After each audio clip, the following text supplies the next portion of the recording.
and he vandalized it by throwing paint on it and some fencing or some wall. And the defendant's mother says he wasn't the instigator. He did, in fact, do it, but she was going to clean it off. And she thought your estimate to fix it was too high.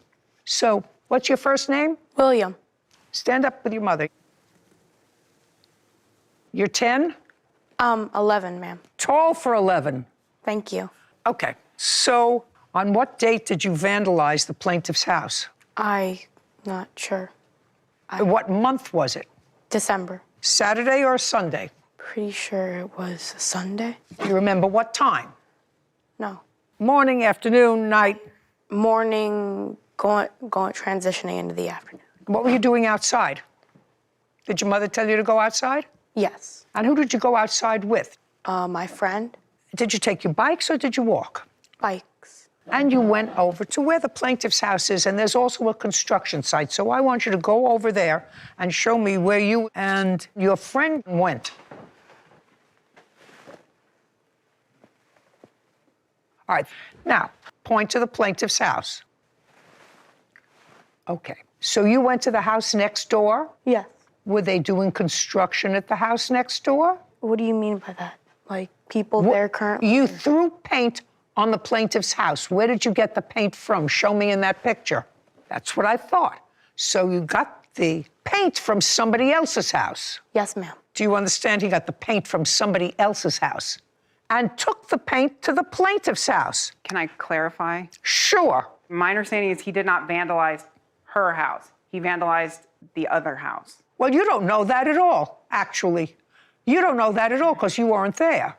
You don't know that at all. Based on the evidence and what my son said, that it is true he vandalized one house and the other kid vandalized the other house. Okay. Now, come over here. If you tell the truth, you don't have to have a good memory. Take the pen and show me where you walked and where you got the paint. You walk there, and then stop where you got the paint. You got the paint there. How many cans of paint were there? 4. 4. So there were 4-gallon cans of paint? No. How big? Yeah, big, not very big. 4. So you each carried 2? No, I took 1, he took 3. And what was your intention when you took the 1? Use it on this house. Use it for what on the house? I don't know. What do you mean you don't know? I wasn't really thinking. When did you and your friend separate? About right there. And show me where you stayed and show me where your friend went. What is that with the pen? You stayed where? Here. Went here. And you let him go there all by himself? Yes. I don't believe a word of that. Give me my pen back. Give me my pen back. Yes, ma'am. Now you can go stand with your mother. You have an estimate to paint the house. I do. May I see it, please? And I'd like to see the photographs. Absolutely. I have an estimate for the repainting as well as the north side of my house. The fence was splattered with paint as well. And then I had 6 boxes of flooring that were damaged. And Let me just I have see. all of that. And here is the damages. And the estimate that you got was $3,800, and you said that the other people paid $1,900, Correct. which is half. Okay. Correct. And then I received an invoice for the fence painting, which I didn't have initially, and as well as That's the too flooring. bad. That's too bad. $1,900, which, as you said, is half the estimate. Now I want to see. Okay. So now I have this question for you. Yes, ma'am. When you came home, your mother said to you, you have paint on your shoes, right? Yes. And she asked you what happened. How'd you get paint on your shoes? Tell me what you told her. I told her that I went over to the house down the road. You got it at the house down the road. Yes. You had to have told her more because she went with you to where the damage was to the house and you started cleaning it with your mother, correct? Correct. And where did you start to clean with your mother first? Because pay careful attention, because when the plaintiff came home, she found you and your mother cleaning the house in the back. Do you understand? Yes, ma'am. So now, What I want you to do is show me when you and your mother first came to the property, where did you show her the damage was? Go over there. Show me where you told your mother the damage was. Here and here.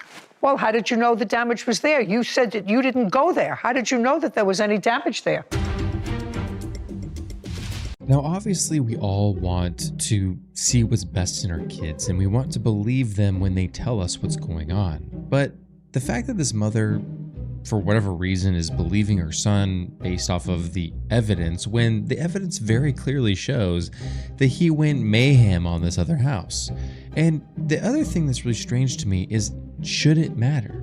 I mean, they both, him and his friend, grabbed paint and decided to turn the house and the neighbor's house into the Sistine Chapel. I mean, I don't know what else to believe here other than the fact that this guy is complicit in ruining the house with paint. I feel like it's such an easy fix. $1,900, all you do is write the check, send it over, it's all good, everything gets fixed. But when you dig your toes in deep and you say, no, we aren't budging on this, then you make yourself look like a fool. You show up on Judge Judy Court and you look like an idiot, and this is where it faces. It also teaches your kid that lying is okay. It teaches him that, hey, if I just maybe tell part truths, then I can get away with it, and that's how it goes. In this situation, I do believe that Judge Judy is correct. If you tell the truth, you don't have to have a good memory. And I think that this guy here he's finding himself in that conundrum where he thinks, if I just kind of sort of say lies, I don't have to say much and I win. And I do believe he's going to lose this case because I think that he splattered that paint all over the place.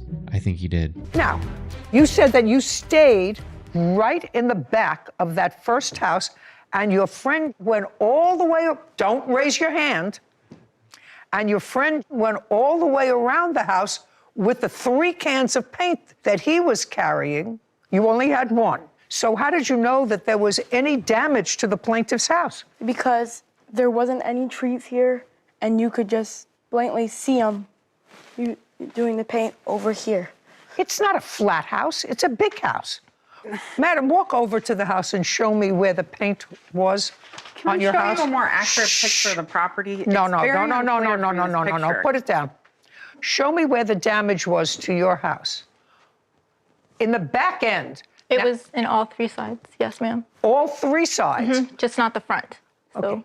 yes, And ma'am. you said that you didn't move from the back of the first house when your friend went all the way around the house. So my question now to you is, when you pulled up in your driveway and found the defendant's mother and this young man cleaning your house, where were they cleaning? Show me. Okay, the mom was over here and her son was over here. So the son was cleaning the house that he allegedly had nothing to do with vandalizing. Is that right? Yes, ma'am. Yeah, okay. Step back. You two. Anything else you want to tell me? No, ma'am. You know, I sort of know that this is the last time, at least I believe that this is the last time you're going to be in court like this.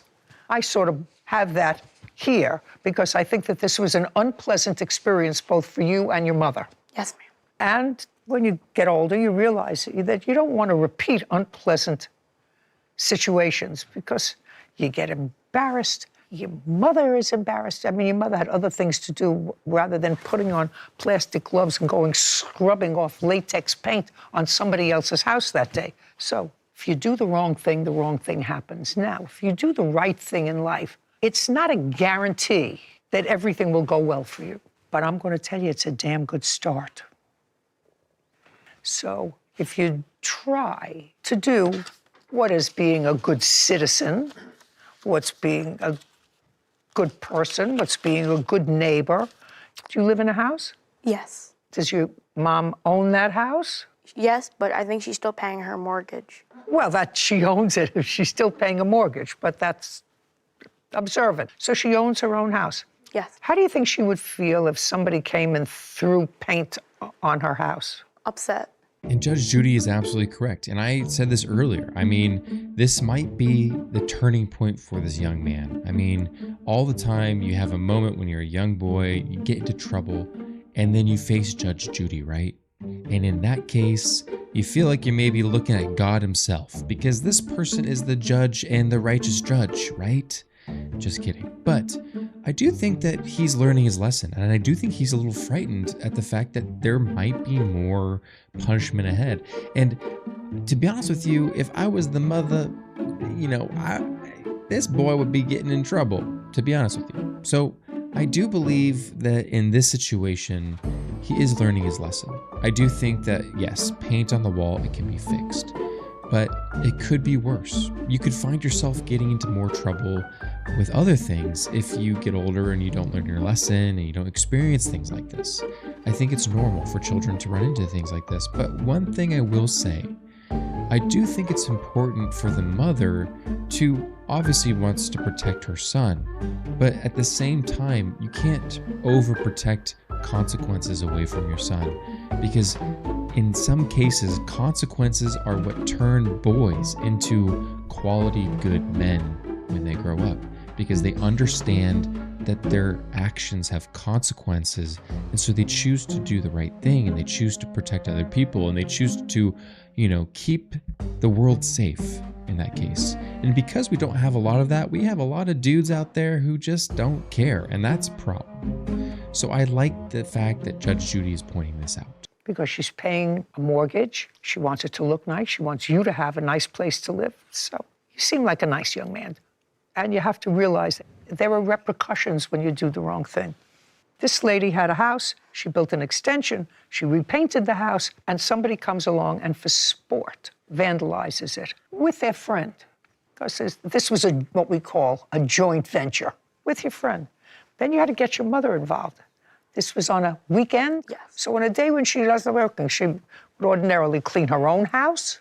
So instead she had to get all dressed and ready and go and scrub a stranger's house.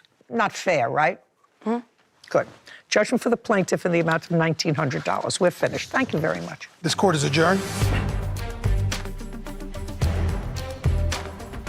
Devastated because I'm a teacher, a single mom of two, and I've been working for years to save. I work 2 jobs, so it's heartbreaking. Ultimately, I'm the one who is going to be responsible for paying the bill. No, I think they were just 12 or 11, whatever age they were, and just wanted to do what they wanted to do. I hope this will put me on the path to do the right thing, and hopefully I really, really will try my best to not make this kind of mistake again.